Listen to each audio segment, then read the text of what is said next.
आपल्या सर्वांच्या हृदयस्थ बसणाऱ्या आत्मारामास साष्टांग प्रणिपात करून गोस्वामी तुलसीदास रचित श्री रामचरितमानस या ग्रंथातील जो तृतीय सोपान अरण्यकांड याचं आपण चिंतन करत आहोत. सज्जनहो, हे आपलाच कथा चिंतन क्रमांक 750. या अत्यंत महत्वाच्या अशा टप्प्यावरती आपण आज इंदिरा एकादशीच्या शुभदिनी प्रवेश करत आहोत. रामगीतेचं आपण आत्ताच प्रदीर्घ असं चिंतन साधारणतः 8 कथा विभागांमधून अभ्यासला. प्रभू रामचंद्र पंचवटी क्षेत्री दाखल झाले. गोदावरी नदीच्या किनारी त्यांनी पर्णकुटी तयार केली. सीताजींच्या समवेत प्रभू रामचंद्रांचं तिथं वास्तव्य होतं. आणि अशा या पंचवटी क्षेत्री, या महाराष्ट्राच्या भूमीमध्ये एकदा प्रभू रामचंद्र सुखासीन बसले असताना लक्ष्मण प्रभू रामचंद्रांशी अध्यात्म चर्चा करतायत. भगवंताला त्यांनी 6 प्रश्न विचारले. या 6 प्रश्नांचा रोग होता की हे प्रभू, ही माया काय आहे, ज्ञान काय आहे, वैराग्य काय आहे, आपण ज्यावरती विशेष कृपा करता ती भक्ती काय आहे, आणि हो प्रभू, जीव आणि ईश्वरामधला भेद देखील काय आहे, हे आपण मला समजावून सांगा. प्रभू रामचंद्रांनी या सर्व प्रश्नांची उत्तरं लक्ष्मणाला अत्यंत सविस्तर पद्धतीने दिली. त्यामध्ये मुख्यत्वाने सर्वप्रथम मायेचं स्वरूप त्यांनी त्याला समजावून सांगितलं. आणि त्यानंतर या मायेच्या अखत्यारी पलीकडे जाण्याचा सर्वोत्तम मार्ग तो आहे भक्तीचा, जी स्वतंत्र आहे, जी सुरक्षित आहे, जी भगवंताला अत्यंत प्रिय आहे.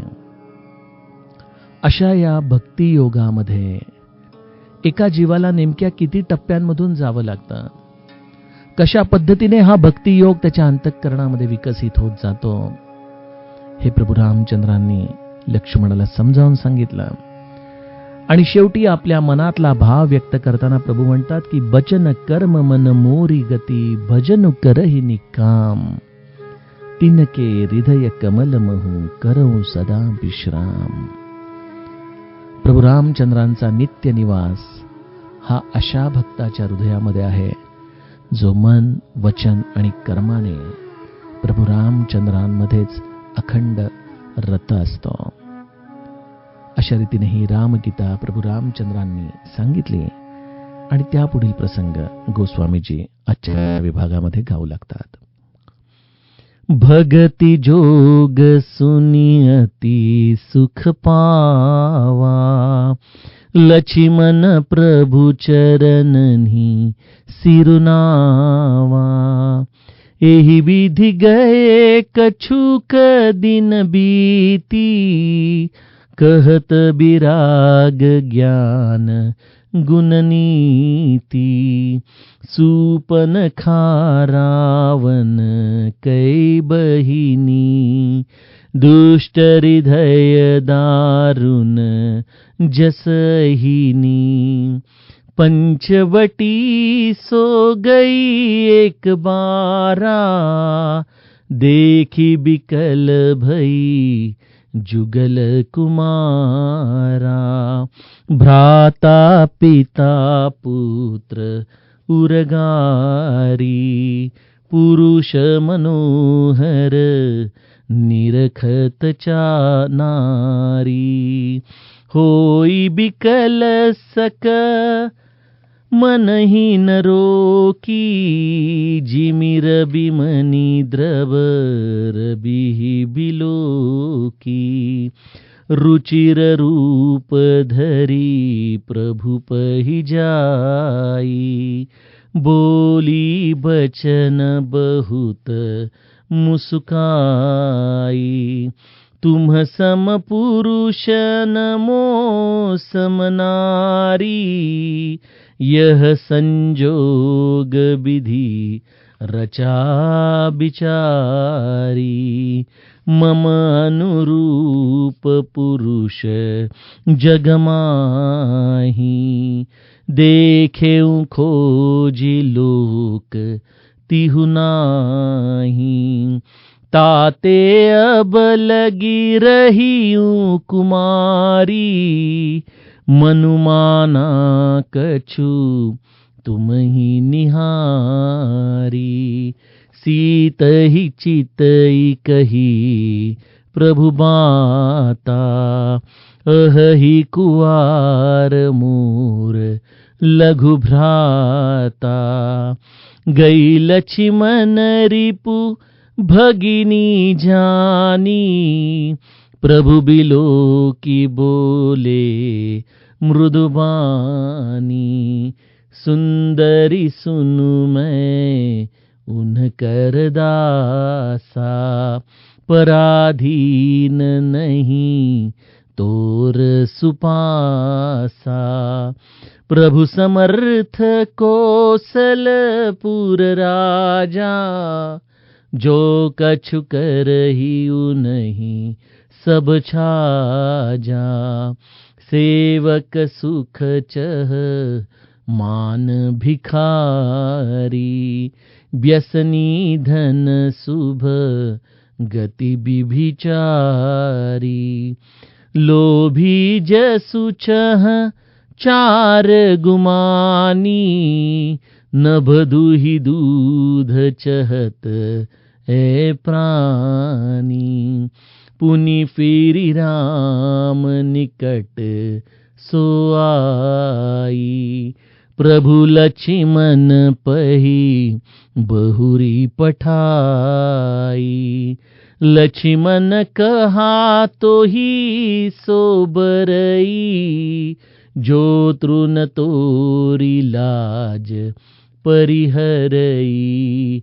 तब खिसियानी राम पही गई, रूप भयंकर प्रगटत भई। सीत ही सभय देखी रघुराई, कहानुज सन शयन बुझाई। लक्ष्मण अति लाघव सो नाक कान बिनु कीन्ही। ताके कर रावण कह मनो चुनौती दीन्हि। सियावर रामचंद्र प्रिय हो।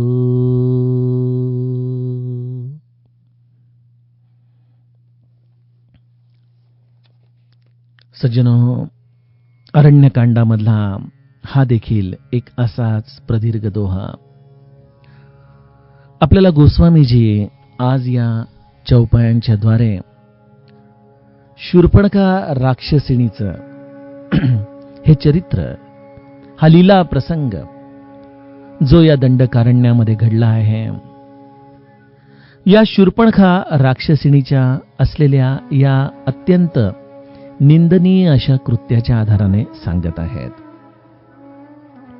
प्रसंग असा आहे की प्रभू रामचंद्रांनी जेव्हा लक्ष्मणाला हा सर्व भक्तियोग सांगितला, तेव्हा लक्ष्मणाच्या मनाला अत्यंतिक समाधान झालं. आणि का होणार नाही? आमच्यासारखे कलियुगामधली मंडळी देखील आज जेव्हा या रामगीतेचं चिंतन करतात, श्रवण करतात, तेव्हा आम्हाला देखील या आजच्या असहाय्य अशा स्थितीमध्ये देखील आनंद होतो, समाधान वाटतं. इथं तर लक्ष्मणाला प्रत्यक्ष प्रभू रामचंद्रांनी ही गीता सांगितलेली आहे. लक्ष्मणाच्या मनाला परम समाधान झालं, ते अत्यंत सुखी झाले. लक्ष्मणाने अत्यंत कृतार्थेने प्रभू रामचंद्रांच्या चरणी नमस्कार केलेला आहे, वंदन केलेलं आहे.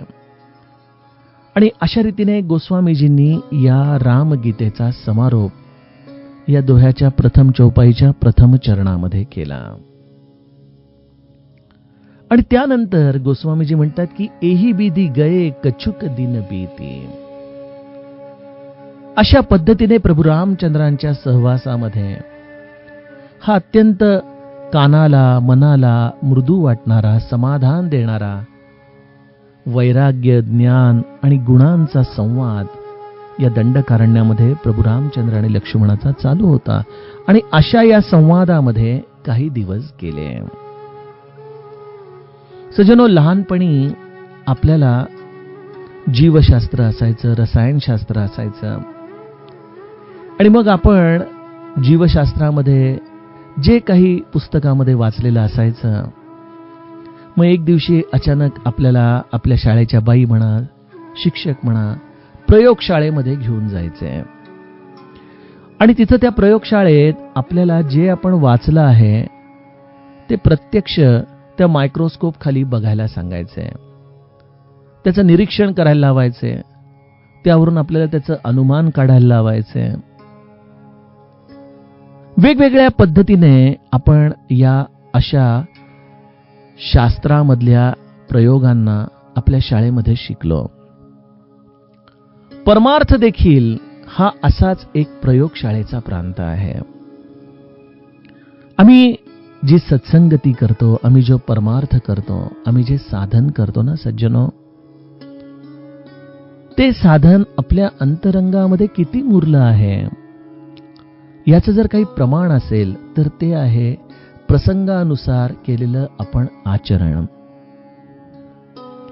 आणि जोपर्यंत या आचरणाच्या परीक्षेमध्ये आपण खरंच उत्तीर्ण होत नाही ना, तोपर्यंत आमचा हा सगळा परमार्थ वरवरच चालला आहे, हे आपण लक्षात ठेवावं. जीवनामध्ये भगवंतच अशी काही योजना जेव्हा आपली अशी अखंड सत्संगती चालू असते तेव्हा घडवून आणतो की तो सत्संगतीचा प्रांत आपल्याला जर त्यावेळेला आठवला नाही तर आपण अजूनही त्या सत्संगामध्ये खऱ्या अर्थाने मुरलो नाही, हाच जणू काही आरसा भगवंत आपल्याला दाखवत असतो. श्री महाराजांच्या चरित्रामध्ये देखील अनेक उदाहरणं आपण बघितली ना, की अनेक लोक अनेक काळ महाराजांच्या जवळ राहूनही त्यांच्या वृत्तीमध्ये पूर्णपणे परिवर्तन होऊ शकलं नाही. जे भिल्ल श्री महाराजांच्या वरती नागपाश टाकून होते, ज्यांना श्री महाराजांच्याकडून सिद्ध मंत्र हवा होता, त्यांनी नंतर महाराजांचा अनुग्रह घेतला, ती कथा आपण जाणता.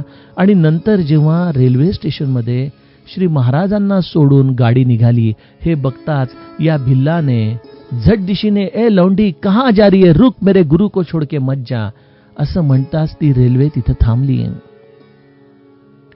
नामाच्या आधाराने संताच्या सहवासात प्राप्त झालेली ही सिद्धी होती, परंतु या सिद्धीचा दुरुपयोग झालेल्याचं पाहून श्री महाराज त्याला म्हणाले की अरे, तुझ्या वृत्तीमध्ये तर अजूनही परिवर्तन झालंच नाही. एवढ्या छोट्या गोष्टीसाठी केलेला तू जप वाया घालवतोस. नाही, तुला एकांताची गरज आहे, तू माझ्या समवेत राहू शकत नाही. अशा पद्धतीने श्री महाराजांनी त्याला एकांतामध्ये साधनेसाठी पाठवून दिलं. पूज्य बाबा देखील सांगायचे ना की एका मनुष्याच्या जपाचा संकल्प पूर्ण झाला म्हणून त्याने आमरस महाराजांना आपण आज नैवेद्य म्हणून दाखवावा असा मनात निश्चय केला. आंब्याचा सीझन नसल्यामुळे त्याने पल्प आणला. बायको तो पल्प भांड्यामध्ये काढत होती आणि विचार करत होती की सर्वांना पुरवठा येण्यासाठी थोडंसं यामध्ये पाणी मिसळावं, आणि म्हणून ती पाणी मिसळायला आणि त्याच वेळेला ज्यांचा संकल्प पूर्ण झाला होता त्यांची स्वारी स्वयंपाकघरात यायला एकच वेळ झाली. आणि बायको त्या पल्पमध्ये पाणी मिसळत आहे हे पाहताच त्यांना इतका राग अनिवार्य झाला की त्यांनी ते भांड भिरकावून दिलं. आणि पूज्य बाबा म्हणायचे की अशा जपाच्या संकल्पाला श्री महाराजांच्याकडे बघितल्यानंतर महाराजांच्या मनात एकच विचार आला असेल की पुन्हा आता नवीन संकल्प करा. हा संकल्प पोहोचला माझ्यापर्यंत. सज्जनो, आम्ही साधन किती करतो हा भाग जितका महत्वाचा आहे, त्याच पद्धतीने आम्ही आमच्या जीवनामध्ये त्या साधनेतून आपल्या वृत्तीचं परिवर्तन किती करतो हे मोजमाप देखील आम्हाला वेळ प्रसंग पाहून स्वतःच शोधावं लागतं. अनेक जण म्हणतात अनो नको चिडायला पाहिजे होतो मी त्यावेळेला, आपण चिडलो बाबा, काही कळालं नाही. नको हा विकार माझ्या मनामध्ये यायला होता पण तो आला माझ्या मनामध्ये विकार. या सर्व गोष्टी मनुष्य स्वतःला सांगत असतो, परंतु प्रसंगानुसार त्याला त्याचं आचरण करता येत नाही. आणि जणू काही भगवंतच या प्रसंगांना कसं आपल्या जीवनामध्ये आणत असतो, हेच आज आपल्याला गोस्वामीजी प्रभू रामचंद्रांच्या या लीला प्रसंगामधून सांगणार आहेत.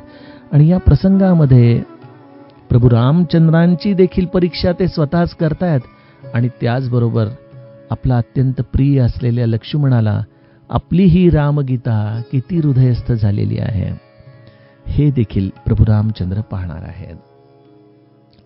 तर सज्जनो, प्रसंग असा आहे की प्रभू रामचंद्र या दंडकारण्यामध्ये आता फार छान रमले आहेत.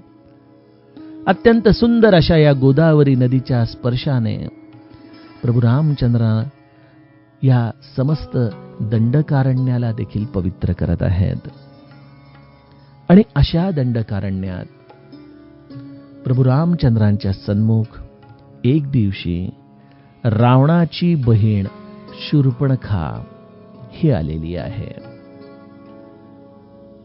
आता इथं प्रभू रामचंद्रांच्या सन्मुख ही शूर्पणखा आली आहे हा शब्द वापरत असताना यामध्ये एक थोडंसं परमार्थिक गुह्य देखील माझ्या अंतःकरणात येतंय की जेव्हा आपण असे या अरण्यामध्ये कुठेतरी साधनेमध्ये अत्यंत लिप्त असतो ना सज्जनो, त्याच वेळेला हृदयामध्ये असलेले हे विकार देखील एक एक करून आमच्या समोर यायला लागतात.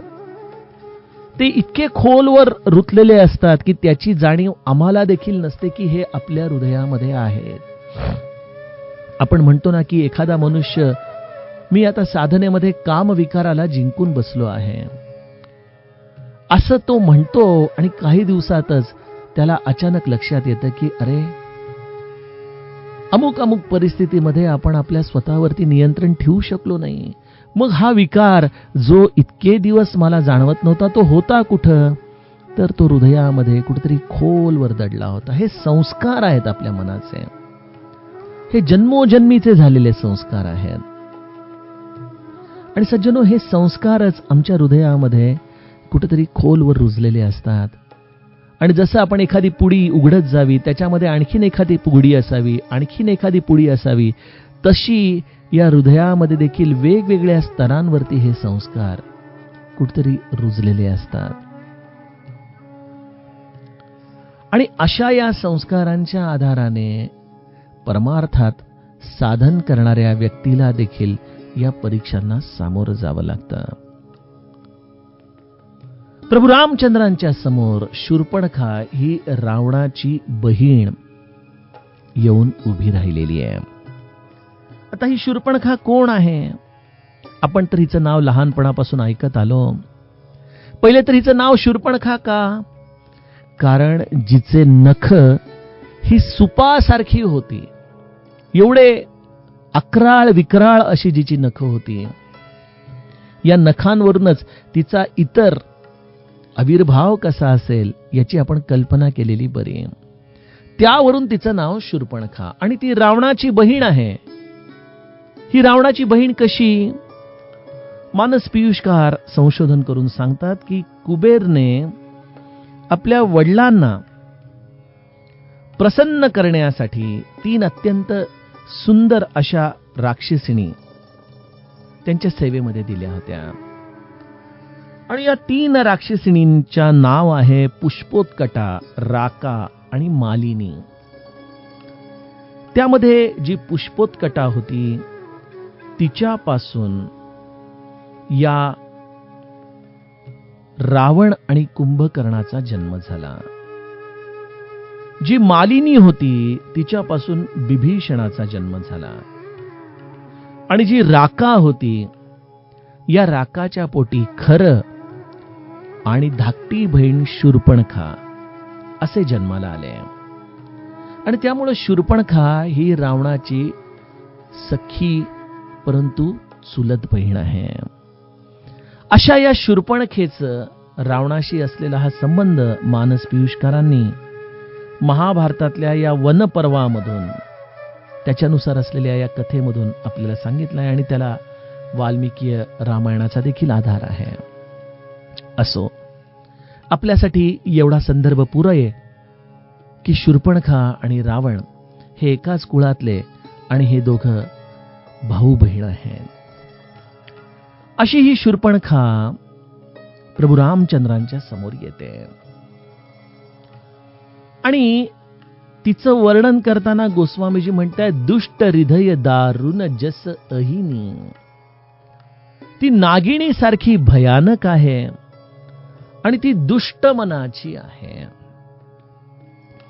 आता बघा, आपण या दंडकारण्यामध्ये आजच्या काळात गेलो तर आपल्याला तिथं सिमेंट कॉन्क्रीटचं जंगल दिसेल. आपण म्हणाल की अहो, अशा या जागेमध्ये अशी राक्षसीण आजच्या काळामध्ये येणं शक्यच नाही, होय की नाही? परंतु सज्जनो, राक्षसीण किंवा राक्षस हे केवळ देहाच्या आधाराने आम्ही विचार करूत तर कदाचित आम्हाला तसाच आकार आजच्या काळामध्ये दिसणार नाही. कारण की शेवटी हा उत्क्रांतवादाचा सिद्धांत आहे. मनुष्य देखील हा एका समयाच्या कालपट्टीच्या आधाराने विकसित होत गेला. त्यामुळे कदाचित तसे राक्षसीण आज आपल्याला देहाच्या आधाराने दिसणार नाही, परंतु राक्षस किंवा राक्षसीण हे मनुष्याच्या वृत्तीचं निदर्शक आहे. कोणाला राक्षस किंवा राक्षसीण म्हणायचं? गोस्वामीजी म्हणतात, जी नागिणी सारखी भयानक आहे आणि जी दुष्ट मनाची आहे. नागिण काय करते? आपल्याकडे म्हटलंच जातं की सापाला किंवा नागाला जरी आपण दूध पाजलं तरी तो वेळ प्रसंग पाहून आपल्याला विषाचाच दंश करतो. तो कधी आपण केलेल्या या उपकाराची परतफेड करत नाही. राक्षसाचा पहिला स्वभाव आहे की जो उपकार करतो त्याला देखील दंश करणं, त्याचं देखील अहित करण्याची वृत्ती हे राक्षसी निदर्शक आहे. ज्यांचं अंतरंग हे अत्यंत मलिन आहे, दुष्ट आहे, हे देखील राक्षसीच वृत्तीचं निदर्शक आहे.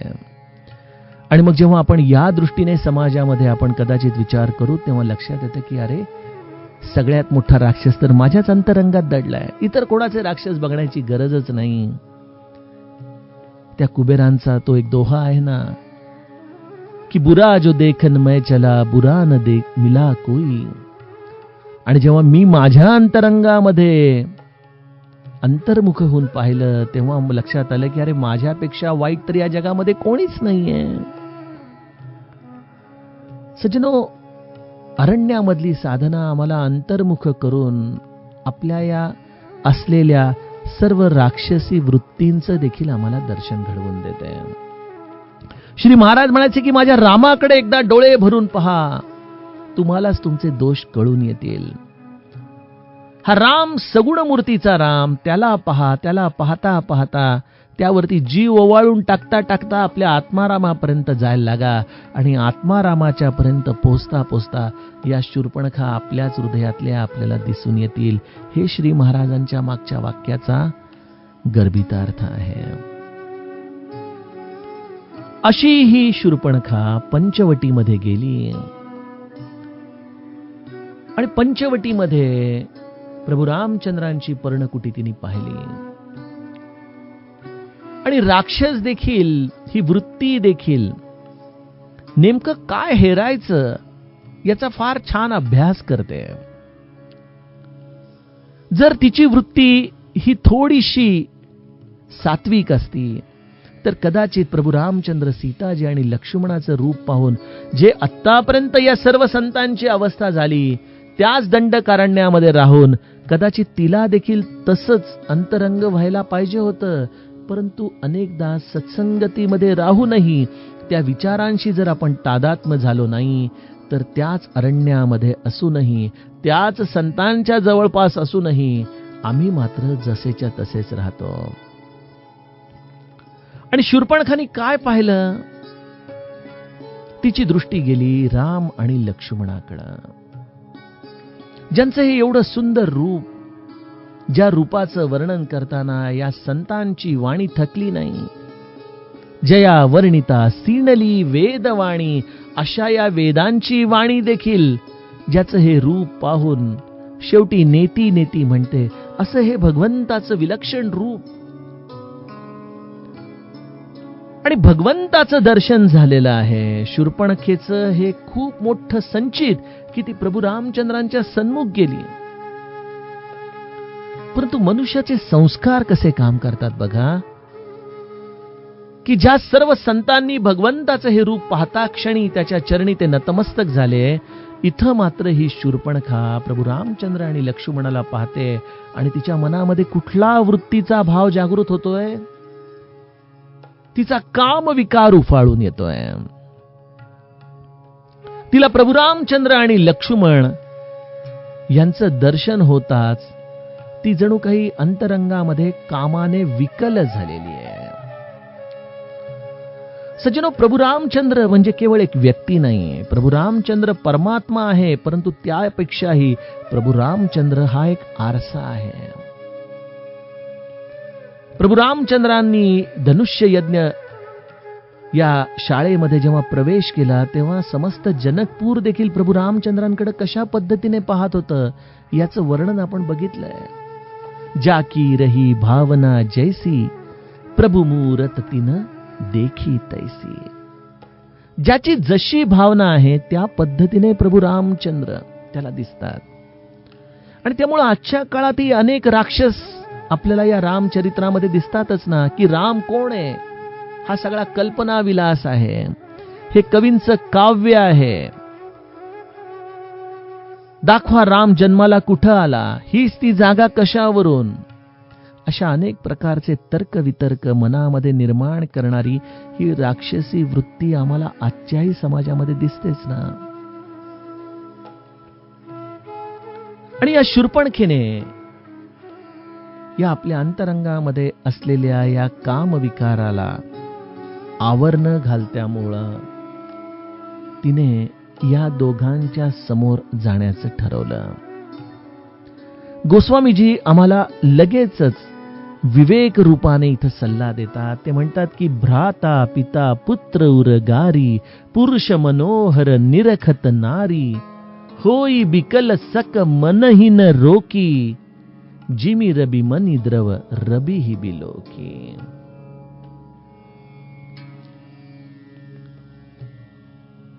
गोस्वामीजी काकभूषुंडी आणि गरुडाच्या संवादामधून शूर्पणखेचं चरित्र आपल्या समोर ठेवताना म्हणतात की शूर्पणखेसारखी ही राक्षसी वृत्ती ज्या स्त्रीच्या हृदयामध्ये आहे, जी धर्म ज्ञानाच्या आधाराने शून्य झालेली आहे, जी कामांध आहे, आणि अशा स्त्रीला या समाजामधल्या मनोहर पुरुषाला पाहिल्यानंतर तिच्या मनामध्ये ही कामवासना जर प्रबळ होत असेल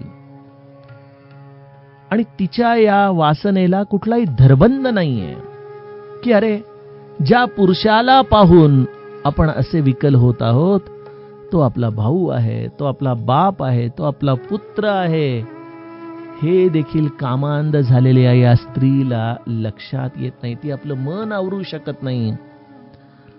गोस्वामीजी म्हणतात की असा हा कामाचा अनिवार असा जोर, प्रबळता हृदयामध्ये आपल्याला या समाजात दिसून येते, की जिथं सूर्याला पाहून देखील जसा सूर्यकांतमणी द्रवित झाल्याशिवाय राहू शकत नाही, त्या पद्धतीने या मनोहरी पुरुषाला पाहून ही कामांध स्त्री स्वतःला सांभाळू शकत नाही. मग तिने काय करावं? या राक्षसी वृत्तीचं तिसरं निदर्शक गोस्वामीजी आम्हाला सांगू लागतात की राक्षसी वृत्तीचा मनुष्य आपली इच्छापूर्ती करण्यासाठी सरड्यासारखे रंग बदलत असतो. समोरची व्यक्ती कुठल्या गोष्टीच्या आधाराने प्रभावित होऊ शकते याचा ती नेमका अभ्यास करते आणि त्या अभ्यासाच्या आधाराने त्या व्यक्तीच्या भोवती आपलं जाळं विणू लागते. आणि ही राक्षसी वृत्ती आपल्याला समाजामध्ये ठाई ठाई दिसत असते सज्जनो. लोकांचे असलेले हे शुगर कोटेड वर्ड्स, त्या शब्दांच्या मागे दडलेला त्यांचा स्वार्थ, या अशा शूर्पणखेसारख्या राक्षसी वृत्ती आपल्याला समाजात नित्य दिसतच असतात ना. आणि मग ही अशी शूर्पणखा दंभ धारण करून आपलं हे अकराळ विकराळ रूपाचा त्याग करून तिने एक अत्यंत सुंदर स्त्रीचं रूप धारण केलं. रुचिर रूप धरी प्रभु पही जाई. रुचिर, ज्या रूपाला पाहिल्यानंतर कुठल्याही पुरुषाच्या मनामध्ये रुची निर्माण होईल असं रूप शूर्पणखेने धारण केलं. आणि ती प्रभू रामचंद्रांच्या जवळ जाऊन अत्यंत गोड स्मित हास्य करून प्रभू रामचंद्रांच्या समोर काय म्हणतीये? तुम सम पुरुष नमो सम नारी, यह संजोग विधी रचा बिचारी. तुमच्यासारखा कोणी या जगामध्ये पुरुष नाही. मी त्रैलोक्य फिरून आलेली आहे आणि मी या त्रिलोकामध्ये तुमच्या इतका सुंदर पुरुष बघितला नाही. आणि हो, तुम्ही माझ्या रूपाकडे पाहत आहातच, आणि माझी खात्री आहे की तुम्हाला देखील माझ्यासारखी एवढी सुंदर स्त्री या त्रिभुवनामध्ये दिसणार नाही. विधात्याने तर हा फार छान संयोग घडवून आणला. तुमची आणि माझी जोडी त्याने बराच विचार करून रचली असेल. बघा, आपण समाजामध्ये अशा अत्यंत रूपवान स्त्रियांच्या विषयी पुरुषाच्या मनामध्ये असलेली भावना जाणतोच. आणि त्यामुळे बऱ्याचदा या अशा पद्धतीचे प्रसंग आपल्याला समाजामध्ये दिसत असतात आणि त्यामध्ये नकळतपणे जाळ्यात अडकलेले अनेक लोक देखील आपल्याला सापडतात. ते अमेरिका आणि रशिया यांच्यामध्ये जेव्हा शीतयुद्ध चालायचं त्यावेळेला अनेक अमेरिकन अधिकाऱ्यांकडून माहिती काढून घेण्यासाठी अत्यंत सुंदर स्त्रियांचं जाळं रशिया त्यांच्याभोवती विणायची, असं त्यावेळेसच्या त्या शीतयुद्धाच्या कथामध्ये माझ्या वाचनात आलं होतं. म्हणजे मोठ्यातली मोठी कामं जी दंडुकेशाहीनी धाकटपशा करून साध्य होत नाहीत, ती अशा पद्धतीने शत्रू देखील अनेकदा साध्य करून जातो. आणि इथं ही शूर्पणखा त्याच पद्धतीने प्रभू रामचंद्रांच्या समोर आली, परंतु तिने प्रत्यक्ष परमात्म्यालाच परीक्षेसाठी निवडलं. हीच तिची सगळ्यात मोठी चूक झाली होती. अशा या शूर्पणखेचा हा संवाद आता इथं प्रभू रामचंद्रांशी सुरू झालेला आहे. सज्जनहो, श्री महाराज म्हणायचे की तुमच्या मनामध्ये जे चाललेलं आहे, ज्याची जाणीव तुम्हाला नाही, ते देखील मी जाणतो. मग या प्रभू रामचंद्रांचं रूप क्षणामध्ये या शूर्पणखेच्या रूपाला ओळखणार नाही का हो?